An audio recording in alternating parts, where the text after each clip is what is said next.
રાહુલ ગાંધીની અટકાયતના વિરોધમાં કોંગ્રેસનો પ્રદર્શન કાર્યક્રમ 15થી વધુ કોંગી આગેવાનોની પોલીસે કરી અટકાયત।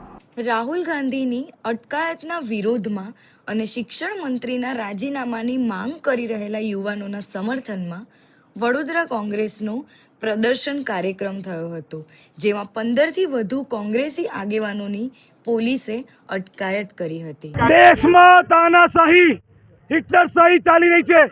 જે વિદ્યાર્થીઓ યુવાનો દિલ્હીમાં આંદોલન કરે એ આંદોલનને કચડવા માટે જે રીતે પોલીસે લાઠીચાર્જ કર્યો, નાના છોકરાઓને માર્યા, વિદ્યાર્થીઓને માર્યા, શું ભાજપના નેતાઓમાં માણસાઈ નથી?